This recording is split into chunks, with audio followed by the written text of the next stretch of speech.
There's an old rest stop off I-40, somewhere between Amarillo and Albuquerque. No signs leading to it, just a single exit ramp that doesn't show up on GPS. Most people would pass it without ever noticing. But for those who stop, it's always the same story. The building's nothing special. 2 vending machines, a faded picnic table, a single restroom with a flickering light overhead. Just one mirror above the sink, wide and spotless, despite the dust and grime coating everything else. And that's where the legend begins. They say if you stop there between midnight and 3 a.m., when the highway is dead silent, and you stand in front of the mirror, something strange happens. The lights won't flicker like normal. They'll go out completely, just for a second, and when they come back on, your reflection won't be doing what you're doing. It'll stare at you, and then smile. Not a normal smile. Something wider, unnatural, like it knows something you don't. But if you look away or leave the room, you're fine. It's just a freaky moment to tell your friends later. But if you touch the mirror, even by accident, the rules change. You don't walk out. It does. That's what happened to a trucker named Joel a few summers ago. He was ahead of schedule and pulled off to take a leak, stretch his legs. His dash cam caught him pulling off the highway, but he never got back on. State troopers found his rig 2 days later, engine still warm, door wide open, and in the mirror inside the cab, the little one on the visor. There was something there.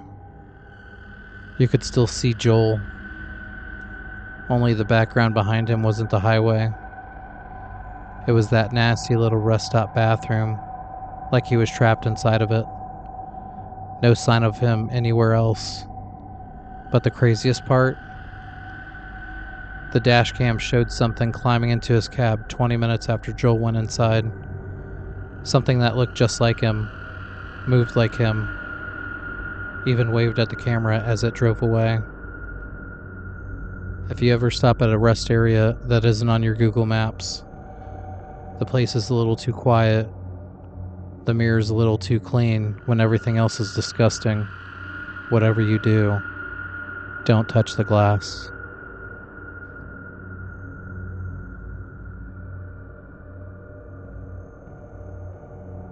Everyone around here knows about the traveling carnival that rolls through every summer. It's not the big budget kind. No flashy ads, no famous rides. Just a few rusted attractions, some cheap lights, and the smell of fried batter lingering in the air. When you're bored in a small town, it's something to do. There's that one ride that's been at the center of local rumors for years. A towering free-fall drop ride called Devil's Drop. The kind that slowly drags you up, then slams you down fast enough to steal your stomach. It wasn't always part of the carnival. No one even knows who operates it. It just showed up one year, tucked in the far corner of the lot, away from the games, the music, and the crowd. And that's when the rumors started. Kids say if you ride it after midnight, strange things happen. It only runs a certain number of people, and you don't hear normal ride sounds. No gears, no hydraulics, just wind. Cold, unnatural wind, even in the heat of July. If you're unlucky enough to ride it alone after dark, you don't always come back the same. Rumors have it, a girl named Kayla rode it once. She was dared to go alone after the fireworks ended. Her friends watched her go up, laughing from below. But when the ride dropped, Kayla didn't scream. She didn't even flinch. She just sat there at the bottom, wide-eyed, pale, and smiling in this weird, stiff way. She wouldn't talk. She wouldn't blink. She just kept saying, "It's still falling," over and over again. Her parents pulled her from school the next week. Nobody saw her again after that. Some say the ride doesn't drop you into a physical world, that you fall into a different place, some kind of between space where time breaks and things whisper in your ear that sound like your own voice. And if you look down while you're falling, you don't see the fairground below. You just see a pit, endless, dark, and full of faces that look just like yours. Every summer, someone dares someone else to ride Devil's Drop alone after midnight. And every summer, something happens to them. No matter how much you're pressured, don't ride Devil's Drop. You won't come back the same.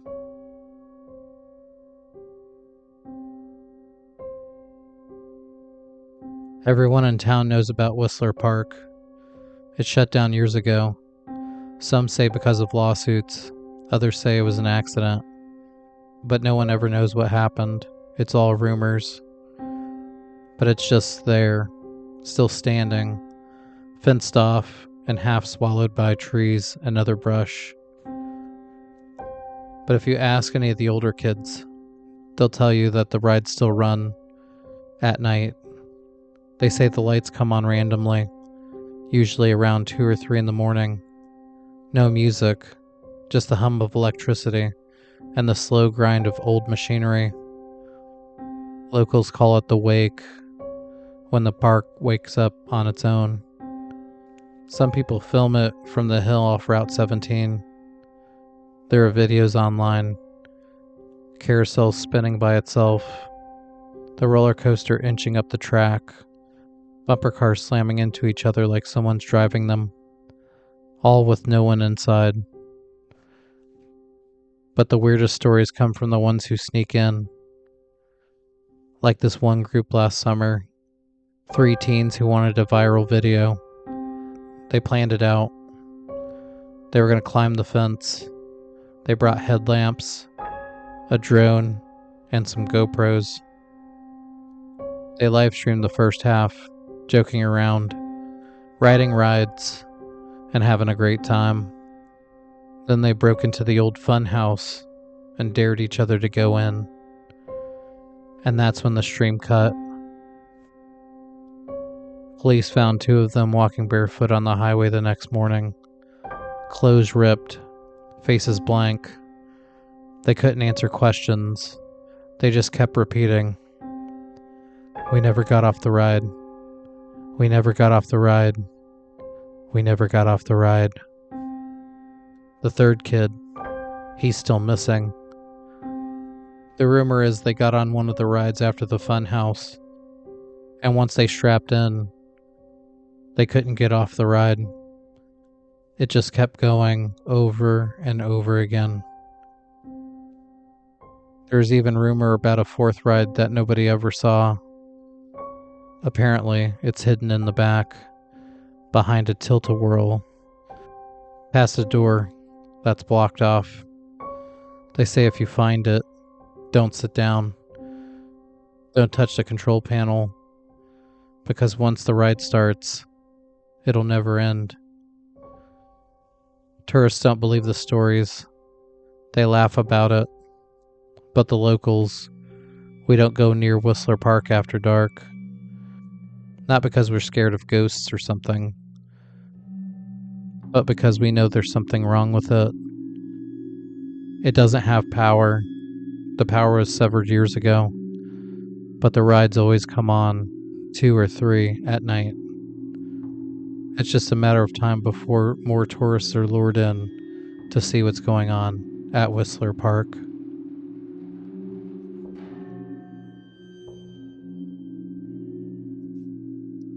Hey, Spooky Sooner here. Hope you enjoyed the summer horror stories, just some random American horror stories based in summer.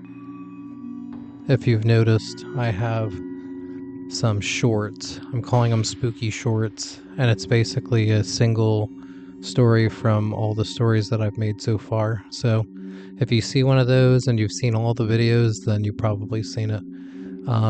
But if you haven't, check it out. It's a single dose, probably 5 to 7 minutes per episode. So you'll see those more during the week, and then I'll do my regular release on Friday. I'll try to shoot for Friday. So you can kind of plan. So I'll say Monday and Wednesday are the short days. Friday is the story day, the new story. So, and some weekends I might not get to it, but I will try. So, hope you enjoyed the stories. Till next time, stay spooky.